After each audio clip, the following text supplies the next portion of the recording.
नमस्कार, आप देख रहे हैं इंडिया टीवी। आपके साथ मैं हूं मीनाक्षी जोशी। साल 2021 के तीसरे ही दिन यानी आज की तारीख भारत के लिए 3 बड़ी खुशखबरी लेकर आई है। ड्रग्स कंट्रोलर जनरल ने थोड़ी देर पहले ही कोरोना की 2 वैक्सीन के इमरजेंसी इस्तेमाल को मंजूरी दे दी है। डीसीजीआई ने कोवैक्सीन कोविशील्ड की शर्तों के साथ इमरजेंसी इस्तेमाल की इजाजत दे दी है। इसके साथ ही ड्रग्स कंट्रोलर जनरल ने जाइकोव-डी के तीसरे फेज के ट्रायल को भी मंजूरी दे दी है।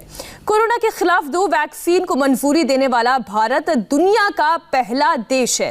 डीसीजीआई ने कहा कि कोवैक्सीन और कोविशील्ड की 2 डोसेज लगेंगी और दोनों वैक्सीन को 2 से 8 डिग्री के टेम्परेचर पर रखा जाएगा। डीसीजीआई ने एक और बड़ी बात कही कि ये दोनों ही वैक्सीन 110% सुरक्षित है।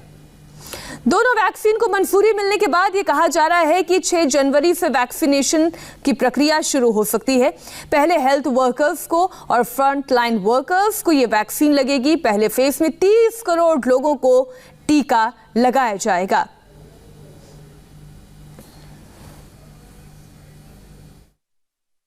Messrs Serum and Messrs Bharat Biotech vaccines have to be administered in 2 doses. All the 3 vaccines have to be stored at 2 to 8 degrees centigrade.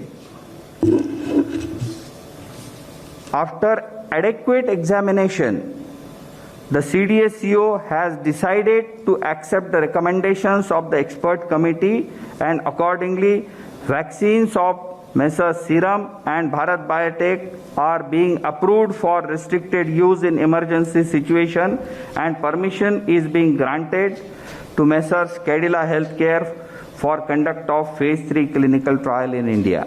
देखो, एक बात पे पूरा आप श्योर रहिए कि किसी में भी सेफ्टी का कंसर्न होगा, थोड़ा भी कंसर्न होगा तो हम उसको कभी अप्रूव नहीं करेंगे। 2 वैक्सीन को इमरजेंसी यूज की इजाजत मिलने के बाद प्रधानमंत्री नरेंद्र मोदी ने पूरे देश को और खास तौर पर वैज्ञानिकों को बधाई दी है। प्रधानमंत्री मोदी ने कहा कि वैज्ञानिकों ने आत्मनिर्भर भारत के सपने को पूरा करने का जज्बा दिखाया है और ये कोरोना से जंग में निर्णायक मोड़ है। आपको बताते हैं पीएम ने क्या ट्वीट किया है। कोरोना के खिलाफ हमारी लड़ाई का ये टर्निंग पॉइंट है। सीरम इंस्टीट्यूट और भारत बायोटेक की वैक्सीन को डीसीजीआई की मंजूरी से हम कोविड फ्री और स्वस्थ इंडिया के रास्ते पर तेजी से चलेंगे। भारत को बधाई, कठिन परिश्रम करने वाले वैज्ञानिकों और इनोवेटर्स को बधाई। 2 वैक्सीन के इमरजेंसी इस्तेमाल की इजाजत मिलना हर भारतवासी के लिए गर्व की बात है। यह आत्मनिर्भर भारत के सपने को पूरा करने के लिए हमारे वैज्ञानिकों का जज्बा दिखाता है। वैक्सीन को मंजूरी के बाद दिल्ली वैक्सीनेशन के लिए कितनी तैयार है, इसकी डिटेल जानकारी दिल्ली के स्वास्थ्य मंत्री सत्येंद्र जैन ने दी। भारत बायोटेक और दूसरा सीरम इंस्टीट्यूट ऑफ इंडिया को दोनों को वैक्सीन की इमरजेंसी यूज करने के लिए परमिशन मिल गई है। दिल्ली सरकार की ओर से तैयारियां चल रही हैं। इसका जो प्रोटोकॉल रहेगा, सबसे पहले जो हेल्थ केयर वर्कर्स हैं वो नंबर 1 पर होगा, देन फ्रंटलाइन वर्कर्स हैं, उसके बाद जो 50 साल से ऊपर के लोग हैं उनका किया जाएगा। अभी फर्स्ट फेज के अंदर जो सबसे पहले जिसकी तैयारी की गई है, फर्स्ट फेज के अंदर health workers and frontline workers को लगा। और इस वक्त एक बेहद खास पैनल हमारे साथ चर्चा में शामिल हो रहा है। डॉक्टर संजय राय हमारे साथ जुड़ रहे हैं। आप प्रिंसिपल इन्वेस्टिगेटर कोवैक्सीन हैं और आप कोरोना वैक्सीन पर काम कर रहे हैं, बल्कि हम यूं कहें। हमारे साथ डॉक्टर BL शेरवाल साहब भी हैं, RGSSH के डायरेक्टर हैं, और हमारे साथ doctor Uma Kumar HOD rheumatology AIIMS की हमारे साथ जुड़ गई हैं। आप सभी का बहुत बहुत स्वागत है। सबसे पहले तो आपको बहुत बहुत बधाई डॉक्टर संजय राय। ये एक बहुत महत्वपूर्ण पड़ाव है, जैसा कि प्रधानमंत्री मोदी भी कह रहे हैं। ये आत्मनिर्भर भारत की दिशा में एक बहुत महत्वपूर्ण कदम, एक टर्निंग पॉइंट। बधाई सबको। सबसे पहले प्रधानमंत्री को, आप लोगों को, मीडिया को और पूरे देशवासियों को, देश क्या मैं पूरे विश्व की बात करूं, सभी लोग बधाई के पात्र हैं, इसलिए कि ये जो वैक्सीन को इमरजेंसी यूज ऑथराइजेशन मिला है, ये सिर्फ हिंदुस्तान के लोगों के लिए ही नहीं है। सस्ती वैक्सीन जो है पूरे विश्व को चाहिए। 2 तरीके, एक तो वैक्सीन सस्ती है, दूसरा जो है इसका रख रखाव, transportation and storage 2 to 8 degree centigrade पे शायद थर्ड वर्ल्ड कंट्री भी आसानी से कर सकते हैं। सो पूरी दुनिया के लिए जो है ये खुशखबरी है, भारत को तो डेफिनेटली है, क्योंकि जिस तरीके से एक विदिन 1 ईयर जो है हमने इसको डेवलप किया, भारत के साइंटिस्ट ने डेवलपमेंट से लेके क्लिनिकल ट्रायल कंप्लीट करना और मंजूरी मिल जाना, तो इस सब में जो है, और शायद इसका श्रेय हमारे प्रधानमंत्री को भी जाता है, क्योंकि उन्होंने जिस तरीके से इसका जो है खुद सेल्फ इसका किया निरीक्षण, जाके रिव्यू मीटिंग्स करना, सारे इनके जहाँ भी मैन्युफैक्चरर हैं वहाँ पे जाना, साइंटिस्ट से मीटिंग करना। बहुत पहले लॉकडाउन लगाने से पहले उन्होंने हम लोगों से ऐसे ही मीटिंग की थी, वीडियो कॉन्फ्रेंसिंग के द्वारा ही मीटिंग की थी। तो ये सब का जो है श्रेय उनको सबसे ज्यादा जाता है, क्योंकि अगर इस टाइप की लीडरशिप रहती है तो डेफिनेटली जो है सभी लोग उत्साहित रहते हैं, सबका उत्साहवर्धन बीच बीच में करते रहते हैं, और तो उसका परिणाम है आपके सामने है। जो उनकी आत्मनिर्भर भारत की परिकल्पना थी वो अब साकार होती दिख रही है, एटलीस्ट मैं कह सकता हूं कि वैक्सीनेशन के क्षेत्र में। कोवैक्सीन पर क्योंकि सर आप लगातार काम कर रहे थे, तो इसलिए डॉक्टर साहब ये बताइए, क्योंकि आप ही ने अभी कहा कि एक तो एफिकेसी, एक उसका ट्रांसपोर्टेशन कितना इजी होता है और दूसरा वो कितनी अफोर्डेबल है, तो कोवैक्सीन इन तीनों मापदंड में कहाँ खड़ी होती है? कोवैक्सीन जो है, चूंकि ICMR मतलब गवर्नमेंट की संस्था है और भारत बायोटेक ने डेवलप किया, मार्च महीने में ही ICMR ने इसको वायरस को आइसोलेट किया था। उसके बाद जो है क्लिनिकल ट्रायल्स हमने किए, तो जो 2 to 8 डिग्री, अगर मैं हिंदुस्तान की पहले बात करूं तब बाकी कंट्रीज की बात करूं, हिंदुस्तान में हमारा जो है एक वेल स्ट्रक्चर्ड जो है वैक्सीनेशन प्रोग्राम है अंडर 5 बच्चों के लिए, प्रेग्नेंट लेडी के लिए, जिसमें सारे वैक्सीन हम 2 to 8 डिग्री सेंटीग्रेड पे ही रखते हैं। Even primary health centre, district level, उसके नीचे सब सेंटर लेवल तक जो है हमारे पास जो है इसके रख रखाव की व्यवस्था है, ट्रांसपोर्टेशन की व्यवस्था है। तो जहां अभी उसके बाद हमारा ड्राई रन हो चुका है, तो इसलिए इम्प्लीमेंटेशन में एक बार मंजूरी मिलने के बाद कोई बहुत बड़ी प्रॉब्लम नहीं होगी। हमारी कंट्री की अगर हम बात करें, विश्व के बाकी देशों में भी जो है, इवन दुनिया के जो डेवलप कंट्री हैं उनमें भी -70 में प्रॉब्लम होती है। क्यों इसलिए होती है कि देखिए, वैक्सीन में 2 पहलू है। एक जो वैक्सीन इफिकेसी हम कैलकुलेट करते हैं, वैक्सीन इफिकेसी जो कैलकुलेट करते हैं वह लैब सिचुएशन में ड्यूरिंग क्लिनिकल ट्रायल करते हैं। एक होता है इफेक्टिवनेस, कि जब रियली लोगों को लगाना शुरू करते हैं तो वैक्सीन कितनी इफेक्टिव है, कि अगर 100 लोगों को हमने दिया तो कितने लोगों को प्रोटेक्ट कर पाया, और एक हमने रिसर्च करते समय 100 लोगों को दिया तो कितने को प्रोटेक्ट कर पाया। तो जो रिसर्च के समय करते हैं उसको वैक्सीन इफिकेसी कहते हैं, जो ग्राउंड रियलिटी होती है उसको इफेक्टिवनेस कहते हैं। तो अगर -70, मान लीजिए इस कंट्री की मैं एग्जांपल दे लूं, बाकी छोड़ दो, कि -70 का अगर वैक्सीन हमने यहाँ पे लगाना शुरू कर दिया लाए, तो इफिकेसी उसकी हो सकता है 95% हो, बट इफेक्टिवनेस, क्योंकि अगर कहीं भी कोल्ड चेन ब्रेक हो गया ड्यूरिंग ट्रांसपोर्टेशन, जिसकी संभावना हमेशा बनी रह सकती है, आप नहीं कर सकते, तो हो सकता है अगर कोल्ड चेन ब्रेक कहीं भी हो गया तो 0 भी उसकी इफिकेसी हो सकती है। तो 0 से लेकर 95 रेंज हो सकता है। जबकि अगर 2 to 8 डिग्री पे मेंटेन करते हैं तो उसको मेंटेन करना बहुत ही ईजी होता है, रख रखाव ईजी है, स्टोरेज करना ईजी है। तो उसमें कोल्ड चेन ब्रेक भी होता है, मान लीजिए लाइट चली जाती है, इवन नॉर्मल फ्रीज जो डोमेस्टिक फ्रीज है उसमें अगर 8 घंटे भी लाइट रहती है तो 2 to 8 डिग्री टेम्परेचर को मेंटेन किया जा सकता है। तो लॉजिस्टिक मैनेजमेंट एक बहुत बड़ा इशू होता है किसी भी वैक्सीनेशन प्रोग्राम के लिए। इसलिए अगर थोड़ी सी मान लीजिए इफिकेसी कम भी अगर होती है, जो कि एग्जैक्ट इफिकेसी का भी हमें उतना आइडिया नहीं है, अब बाकी वैक्सीन की भी इफिकेसी जो उन्होंने निकाली है 1-2 महीने के डेटा पे निकली है, लॉन्ग टर्म में इफिकेसी का डेटा नहीं है। तो एक बहुत बड़ी उपलब्धि है, और इस कंट्री की नहीं, दुनिया के बाकी कंट्री के भी, अमीर कंट्रीज की भी अगर हम बात करें तो वहां भी लॉजिस्टिक मैनेजमेंट इसके लिए इजी होगा। जी डॉक्टर शेरवाल, भारत इकलौता ऐसा देश बन गया है जहां पर 2 वैक्सीन को एक साथ इमरजेंसी इस्तेमाल के लिए मंजूरी दे दी गई है। आपका पहला रिएक्शन? ये तो बहुत खुशी की बात है आखिर जी कि हिंदुस्तान में एक साथ 2 वैक्सीन, और एक अगर मैं कहूँ कोवैक्सीन तो इंडिजिनस हमारे ही साइंटिस्ट और डॉक्टर का मेहनत है, और सीरम इंस्टीट्यूट कोविशील्ड भी भारत में ही बनी है। तो दोनों वैक्सीन जो है हमारे लिए आज एक बहुत बड़ा पर्व है कि बहुत खुशी की बात है कि हम लोग 2 वैक्सीन एक साथ DCGI ने आज मंजूरी दी है और इसके हमारे देश की जनता के लिए और बाकी नियर बाई कंट्रीज के लिए, या जैसे कि पता है कि सीरम इंस्टीट्यूट तो अपने आप में एक बहुत बड़ा इंस्टीट्यूट है जो वैक्सीन की डिलीवरी हिंदुस्तान में नहीं बल्कि पूरे वर्ल्ड में करता है। तो ये पूरे वर्ल्ड के लिए एक तरह से बहुत खुशी का दिन है कि हमारे अपने देश के अंदर 2 वैक्सीन आज हमारे पास कोविड से लड़ने के लिए अवेलेबल है। जी डॉक्टर उमा, कई सारी भ्रांतियां भी हैं, कई सारे संदेह के भी ऐसे बातें कई बार बीच बीच में उभर कर सामने आती है। इतनी जल्दी वैक्सीन कैसे आ सकती है? इसमें तो दशक का भी समय लग जाता है। अगर ये आ भी गई तो क्या इसकी क्या गारंटी है कि ये पूरी तरीके से सेफ है, जबकि DCGI तो कह रहा है कि 110% सुरक्षित है। ऐसे लोगों के लिए आप क्या कहेंगे जिनको संदेह होता है? नहीं, एक चीज तो ये है कि संदेह होना बहुत स्वाभाविक है, क्योंकि बहुत जल्दी से कोई भी चीज अगर तैयार होती है तो लोग उस पर संदेह करते हैं। लेकिन मैं ये कहना चाहूंगी कि जो हमारे अथॉरिटीज हैं, जो एक्सपर्ट बैठे हुए हैं DCGI में, वो पूरी तरह समर्थ है इस चीज को देखने के लिए कि हमारे देश के लोगों के लिए क्या चीज ठीक है और क्या नहीं।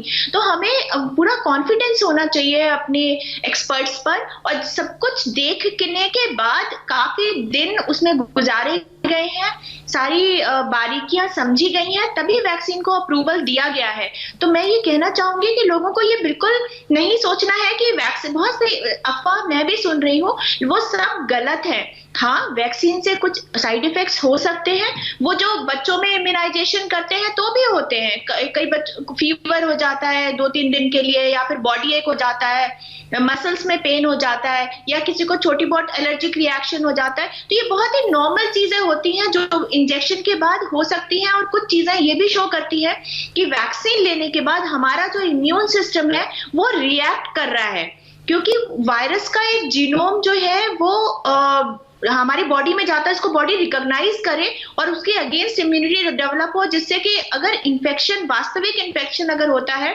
तो उस पर काबू पाया जा सके। हमारा immune system can actually immediately act on the infective agent और फिर डिजीज ना हो इंडिविजुअल में। तो छोटी मोटी चीजों से घबराने की जरूरत नहीं है। और ये वाले साइड इफेक्ट्स भी जो अब तक डेटा अवेलेबल है, सिर्फ लेस देन 10% लोगों में देखा गया है।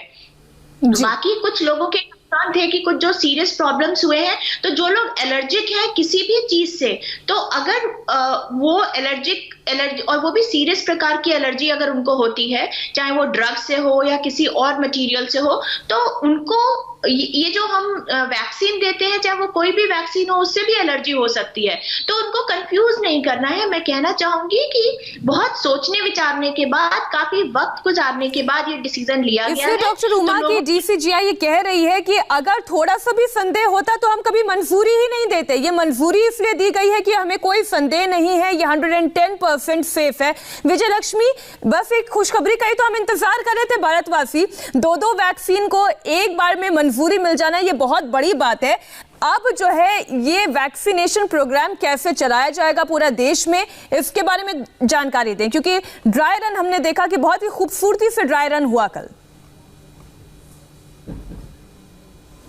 देखिए, जो जानकारी सूत्रों से मिल रही है कि जनवरी में ही शुरू हो जाएगा, जो एक्चुअल प्रोसेस है वैक्सीनेशन का वो भी जनवरी में ही शुरू हो जाएगा और आने वाले कुछ दिनों में इसको लेकर के और स्पष्टता हमारे सामने आ जाएगी, क्योंकि औपचारिक तौर पर अभी कोई ऐलान नहीं हुआ है कि कौन सी तारीख से पूरा वैक्सीनेशन का प्रोग्राम देश में रोल आउट किया जाएगा। लेकिन फिलहाल जिस तरीके से पहले भी हम मीनाक्षी डिस्कस कर रहे थे कि एक बहुत ही इलेबोरेट मैकेनिज्म जो है वो गवर्नमेंट ऑफ इंडिया और हेल्थ मिनिस्ट्री के द्वारा बनाया गया है, ताकि जो पूरा प्रोग्राम है वो पूरी स्मूथली एक तरीके से पूरे देश में इसको रोल आउट किया जाए। जब भी प्रक्रिया शुरू होगी, जिस हेल्थ सेंटर पर मैं गई थी अभी 2-3 दिन पहले, हमने भी दिल्ली के एक हेल्थ सेंटर से जो श्रीनिवासपुरी में है वहां से एक रिपोर्ट फाइल की थी, तो उन्होंने कहा था कि हम विद इन 10 मिनट्स हम ऑपरेशन करने की स्थिति में है। अगर भारत सरकार हमें बोलती है कि अगले 10 मिनट में आपको आज 100 लोगों को वैक्सीनेशन करना है, तो हम 10 मिनट में वैक्सीन की उपलब्धता के बाद हम वो प्रक्रिया जो है 10 मिनट में हम अपने सेंटर को इन ऑपरेशनल कर सकते हैं। तो इसी तरह की जो तैयारी है वो बाकी जो सेंटर्स हैं उन पर भी है। जैसे दिल्ली में 1000 सेंटर्स बनाए गए हैं, हर राज्य में इसी तरह के सेंटर्स बनाए हैं। ड्राई रन ऑलरेडी हो चुका है तमाम राज्यों में। तो अब बहुत ज्यादा सिरिंज से लेकर के और जो पूरा इंफ्रास्ट्रक्चर है, यूनिवर्सल इम्यूनाइजेशन प्रोग्राम के तहत जो सेंटर्स आते हैं, इसके अलावा कुछ कम्युनिटी सेंटर्स हैं, वहां पर भी इस तरह के वैक्सीनेशन सेंटर जो है वो सेटअप किए गए हैं। तो किसी तरह की कोई दिक्कत नहीं आएगी भारत सरकार, क्योंकि ये जो तैयारियां हैं जो दूसरे लेवल पर, एक तो तैयारी थी कि वैक्सीनेशन हो रहा है, उसके ट्रायल्स हो रहे हैं, डीसीजीआई और तमाम कंपनीज जो हैं, एक्सपर्ट्स जो हैं वो उस पर काम कर रहे हैं, और दूसरा था कि आपको तैयारी करनी है, आपको एक रोबस्ट मैकेनिज्म चाहिए, सेंटर्स का चाहिए, उसके अलावा वैक्सीनेशन कहां पर होगा, कैसे होगा। बेहतर बात भारत के लिए यही है कि हम इस तरीके की वैक्सीनेशन ड्राइव पहले भी चला चुके हैं, इसलिए हमारा वो सिस्टम पहले से डेवलप है। तो ये एक बहुत अच्छी बात है भारत के कॉन्टेक्स्ट में अगर कही जाए। डॉक्टर संजय राय, हमने एफिकेसी की बात की, अब हम कोविशील्ड और कोवैक्सीन दोनों के बारे में ये समझना चाहते हैं कि ये दोनों ही वैक्सीन जो है 2-2 डोज में लगेगी। ये 2 डोज में क्यों लगाई जाएगी, और पहली डोज के बाद दूसरी डोज के बीच में गैप कितना होगा, इसके बारे में थोड़ा समझाएं, और फिर ये इफेक्टिव कितनी होगी? जी, आप चाहे रूटीन इम्यूनाइजेशन की बात करें, अभी की वैक्सीन की बात करें, हर वैक्सीन की एक डोज होती है कि उस डोज के बाद उसका प्रोटेक्टिव लेवल आता है कि उस बीमारी से वो प्रोटेक्ट करता है। जैसे अभी करंट सिनेरियो में दोनों ही वैक्सीन, कोविशील्ड हो या कोवैक्सीन हो, इनकी 2 डोजेज हैं। एक डोज से आप देखिए, प्रोटेक्शन का एंटीबॉडीज बनना और प्रोटेक्टिव लेवल तक एंटीबॉडीज बनना, दोनों में डिफरेंस होता है। एक डोज देने के बाद भी एंटीबॉडीज बननी शुरू हो जाती हैं, बट वह प्रोटेक्टिव लेवल नहीं होता। उसके लिए कंप्लीट इम्यूनाइजेशन हम तब मानते हैं जब 2 डोज हो जाता है। उस सेकेंड डोज के बाद भी जो है 2 वीक का और गैप चाहिए। डॉक्टर, आप अपना जवाब पूरा करिएगा। क्या इसका मतलब ये हुआ कि पहले डोज के बाद लोग ये ना सोचने लगे कि वो कोरोना वायरस से बच गए, उसके लिए उनको दूसरे डोज का भी इंतजार करना होगा, वो लगवाना होगा? मेरा कंक्लूजन यही निकलता कि ये जो है लोग निश्चिंत ना हो जाएं कि एक डोज लगा लिया और वो प्रोटेक्ट हो गए उससे, बीमारी से। ऐसा नहीं है। जब तक दोनों डोज नहीं लगा लेंगे, और दोनों डोज लगाने के बाद भी 2 हफ्ते तक, और तब एक प्रोटेक्टिव लेवल तक जो है शरीर के अंदर की प्रतिरोधक क्षमता जो है उस बीमारी से लड़ने के लिए डेवलप होती है। ये एक। दूसरा कि कोई भी वैक्सीन 100% जो है इफेक्टिव नहीं होता, तो इसलिए अगर वो सेकेंड डोज भी लग जाता है, 2 वीक भी जा रहा है, तो भी अभी उनको जो है ये जितने नॉन फार्मास्यूटिकल इंटरवेंशन के मेजर्स हैं, मास्क पहनना, डिस्टेंस मेंटेन करना और सब, उसको भी फॉलो करते रहना पड़ेगा अपने को प्रोटेक्ट करने के लिए और समाज को प्रोटेक्ट करने के लिए। तो जो 2 डोज देते हैं वो इसलिए देते हैं कि शायद एक डोज में बॉडी में हो सकता है कि ज्यादा जो है आपको साइड इफेक्ट्स आने लगे, कुछ होने लगे, तो एक गैप के बाद देते हैं। वो एक तो बूस्टर का काम करता है 4, तो इसमें जो है 4 वीक का गैप रखा गया है। 4 वीक गैप के बाद, जैसे कोवैक्सीन अगर हम दे रहे हैं तो 4 वीक के गैप के बाद देंगे, और उसका जो है उसके 2 हफ्ते बाद। सो जब तक 2 डोज पूरे ना हो जाए तब तक आप ये नहीं मान सकते हैं कि प्रोटेक्शन है। ये हुआ था जो हरियाणा के मंत्री जी को हुआ था, जी, और वो अनिल विज जी को, और वो भी क्लिनिकल ट्रायल में उन्होंने पार्टिसिपेट किया था। तो एक तो हमें ये नहीं पता था कि उनको वैक्सीन लगाया प्लेसबो लगाया, दूसरा अगर वैक्सीन लगा भी होगा तो भी सिर्फ 1 डोज लगा हुआ था, तो प्रोटेक्टिव लेवल नहीं। यानी आम जनता को समझाने के लिए बेहतर तरीका है कि जब आप अपने बच्चे को वैक्सीन के लिए ले जाते हैं, तब डॉक्टर उस शीट में लिखता है कि अब अगली डोज के लिए आपको कब आना है, तो वो बूस्टर डोज होती है, फिर चाहे वो कोई वैक्सीन हो, तो ये भी ठीक उसी तरीके से काम करेगी। डॉक्टर शेरवाल, यानी ये जो प्रधानमंत्री नरेंद्र मोदी ने नारा दिया था कि दवाई भी और कड़ाई भी, हमें निश्चिंत नहीं हो जाना है, वैक्सीन भले ही मिल गई है। बिल्कुल, अभी डॉक्टर संजय ने भी बताया कि वैक्सीनेशन या कोई ड्रग का निजात होना एक चीज है, लेकिन उसको ये समझ लेना कि अब हमारे पास वैक्सीन आ गई या दवाई आ गई, उसके बाद इमीडिएटली पेंडेमिक लेवल की बीमारी खत्म होगी, ऐसा बिल्कुल नहीं है। अभी पेंडेमिक खत्म नहीं हुआ, तो इसीलिए अभी हमें पूरे एहतियात, मास्क पहनना, सोशल डिस्टेंसिंग रखना और हैंड सैनिटाइजेशन, वो प्लीज इससे अभी इतनी जल्दी छुटकारा नहीं मिलने वाला है। तो मेरा ये सभी से आपके चैनल के माध्यम से रिक्वेस्ट है कि ये अभी जारी रखना है। ये तो सही एकदम डॉक्टर शेरवाल आप कह रहे हैं कि छुटकारा तो नहीं मिलने वाला। बीते 9 महीने पिछले साल के हमने कैसे बिताए ये पूरा विश्व जानता है, और अब तो ये नया स्ट्रेन भी है, इस पर भी हम डॉक्टर उमा आपसे चर्चा करेंगे। इस नए स्ट्रेन पर भी ये दोनों वैक्सीन कितनी कारगर होगी। एक छोटे से ब्रेक के बाद फौरन लौट रहे हैं।